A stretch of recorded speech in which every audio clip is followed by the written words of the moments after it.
If you go to certain colleges, some of those colleges are religious in nature. One particular college here that's religious in nature is called Wheaton College. You may be familiar with it, you may not have. I certainly wasn't until recently, because 5 Christian athletes were facing felony charges after allegedly sodomizing a student. Why would they do that? Why would they do that? Apparently, at this particular college in Illinois, they will expel you if you have premarital sex. So they find out that you've been having sex before you get married. Yeah, you're out of there. Like it's any of your business what you do with your body and your junk with another human being before you get married. And I know that they go with this whole, well, we got to follow the Bible. Well, then you would have no problem with that, because the Bible is full of guys that had multiple wives, multiple concubines. Those are women you just had sex with that you didn't marry. They're just there.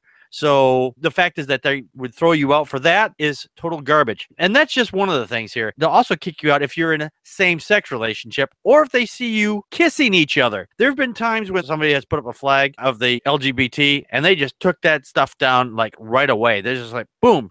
That's not allowed. That's not allowed. I was like, why would you do this? The reason why we're talking about that, and I mentioned that before, is that these 5 students, when they did this alleged sodomy, they didn't do it just once. They did it twice, or it's happened twice in that same area. And apparently they had kidnapped one student. They took him right out of his room, pretended to be Muslims. And it says here, after the vehicle began moving, the players played Middle Eastern music and made offensive comments about Muslims, according to the victim's account. At one point, the players suggested to the freshman that he had been kidnapped by Muslims who wanted to fornicate with goats, and the teen told the investigators that they petted his foot and suggested he would be their quote-unquote goat for the evening. Later in the drive, the victim said they pulled down his shorts and tried inserting something into his rectum. He resisted, but they punched him, and he was taken to an empty park without his cell phone. Okay, that part I really don't care all that much about, because there was an age at one time where something like this happened. You didn't have a cell phone anyway. Cell phones are just kind of a new invention within the last 30 years. So being without a cell phone is, I don't care about that much part. Anyway, I'll get onto that another time. The only reason he'd made it back to his campus was because a second student that was taken to the exact same spot, and the person's friend came looking for him. So apparently they may have done this twice. That's why I mentioned that they may have done this previously. It wasn't long before the victim moved out of his dorm, eventually enrolled in another school. Good for him. Now, apparently these 5 students, all this stuff got brushed underneath the rug, as it were. There's like, oh, well, you've got to do some community service about 50 hours, write a letter, or the equivalency of writing on the chalkboard. If you've ever seen The Simpsons, you see Bart saying, I won't do X, Y, or Z on the chalkboard. Pretty much what it was, just like write out something and say, oh, I did a bad thing, blah, blah, blah. And that was the extent of it. What they did, they may call it hazing, but the fact is this was kind of, I think it was kind of a bit of a terrorist act on this kid, because they basically kidnapped him and made him try to do certain things to him. And this particular college has an anti-hazing rule where it says Wheaton College athletes exist to develop Christian faith, character, and leadership through competitive sports programs by running the race to win. As a Christian community, we honor Jesus Christ and our relationships, one of another, and our teams. Apparently, these students didn't get the memo on this, and it just goes on. Kind of your thoughts. The thing is that every single athlete or person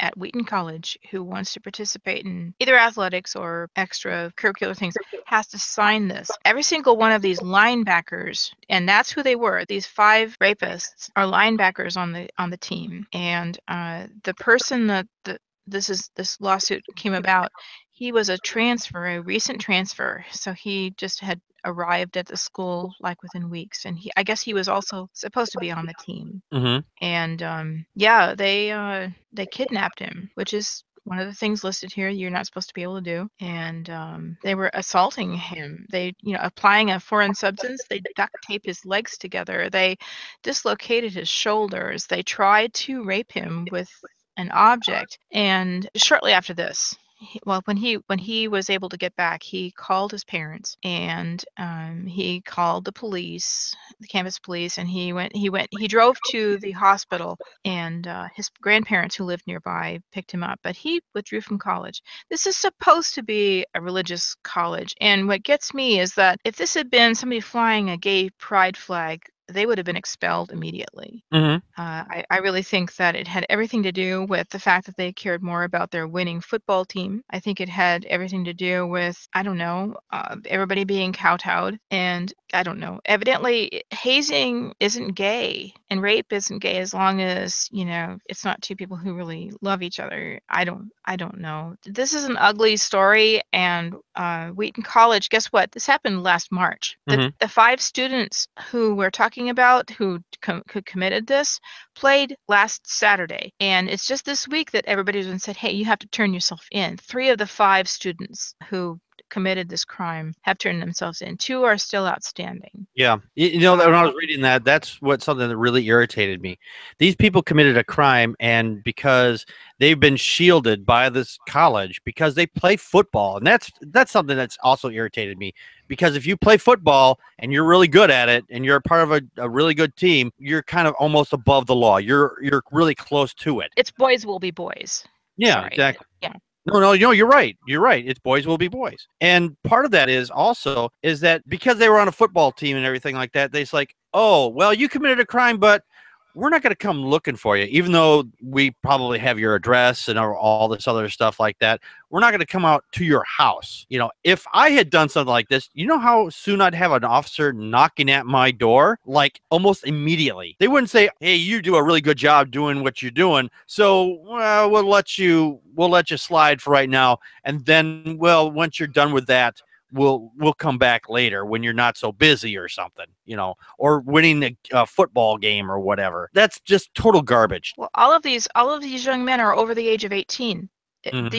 These aren't youth crimes. Exactly. So yeah, they follow should the be money. Exactly, follow the money. They should have been arrested, and they should have all been put in jail. Not say, oh, we have an outstanding arrest warrant, but we're not going to go looking for them. I mean, you know where these people are. You have an idea where they are. Find them, put them in jail where they belong. Ranger, your thoughts? I never got that whole shtick anyway of athletes being above the law. It's like, okay, just because you're good at football, that does not mean that you can get away with whatever the hell you want. I mean, look what happened to, I think it was Ray Rice. He knocked out his fiance. I'm fairly certain he got charged for it. But yeah, this is just unbelievable, and it makes me more mad that the mainstream media is not covering this at all. I guarantee you, if Muslims had done this, it would be like front page Fox News. Mm-hmm. That's the top story on Fox News.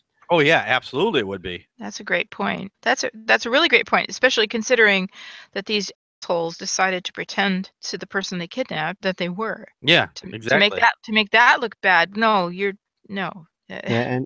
and to make it worse, I deal with idiots, at least on Google Plus and Facebook. Certain Christian idiots who even deny the existence of Christian terrorists. I'm like, dude, get away from me, okay? I'm not discussing that with you.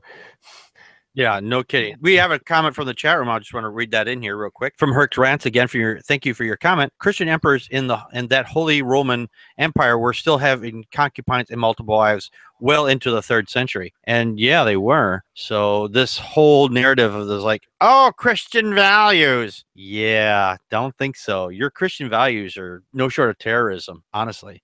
And aggressive. And aggressive, yes, exactly.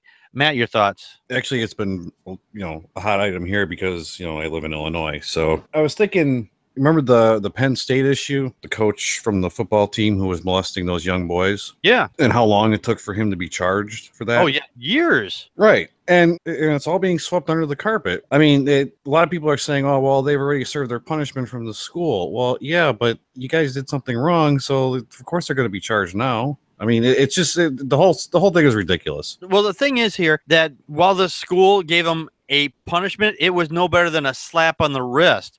I mean, basically, we have reasons why we have incremental things for incremental crimes. I mean, if I say steal a candy bar, they're not going to take and cut my head off. Say, oh my God, you took a candy bar. You're going to lose a limb. You're going to lose your neck, whatever. They don't do that. And the Bible, if you're actually familiar with your Bible, was one punishment for all crimes. You did a thing, death. You did this other thing, death. Well, in this instance, the punishment does not fit the crime. Oh, you have to write an essay or something like that and serve community service. You terrorized another human being. You don't get to go, oh, well, I'm sorry, and I'll write my name on the blackboard 100 times. Right. That's not equal punishment for the crime. If he had gone and said, I'm going to do this thing to you, but never do it, then yeah, I would say, yeah, do an essay that says, yeah, I'm not going to do that. It's somebody. Okay. That would be equal punishment for that. By saying it doesn't mean I'm going to do it. But doing it is a whole other level. You've taken it to a whole other level at that point, and then say, oh, write your name on the chalkboard 50 times. Well, taking somebody against their will is illegal. Yes. Which is what they did. Yes. And then all the stuff that they did to them. And it's a Christian college. Yes. You know, it's actually a pretty popular college. Been around since 1860. No, I was gonna say. I mean, in most kidnapping cases, you get at the very least 15 years. Mm-hmm. Why aren't they getting at least that? Yeah. And I've seen stories just in this area where I live, and this is a cultural thing. All right, I'm going to explain this try to explain this as much as I possibly can. I live in a community where there's a lot of Hmong culture. That's what they call themselves, Hmong. I'm not trying to be racist in any way. That's what they call themselves. And part of their culture is if they like a girl, they will actually just kidnap her for several days and then return her. They don't realize that that's a federal offense by kidnapping another human being. And there's been instances where that's happened. It's gotten on the news, and that person gets up to 10 years in jail just because it's a cultural difference. You don't do that here. There, it was acceptable. May have been acceptable. It's not acceptable here because we have rules about that. If you kidnap somebody and you're charged with it, and you get that conviction, you have to register as a sex offender. That might be part of it. I don't know. All I know is that they got sentenced for time. So well, I think what'll happen is they'll probably plead out and get another slap on the wrist, and that'll be the end of it. I think that's usually what happens. Yeah, with these cases. Yeah. Until they wind up on America's Most Wanted or whatever ragmag that there is now, when their football career is washed up and they've beaten their wife or some crap. I mean, it just okay. I don't have the article up here, but Wheaton College a few years ago had a problem with some kind of a Spirit Week thing that the football team did, and they did a KKK related skit, and I'm like, what is this endemic with your school or what? We're gonna do a KKK skit. Do the skinheads lose? No. Well, then it's a bad skit. It was so. And again, I'm sorry I don't have the source here, but it was something I ran across, and wow, that's just horrible. That's just horrible. Yeah, it's really screwed up. Yeah.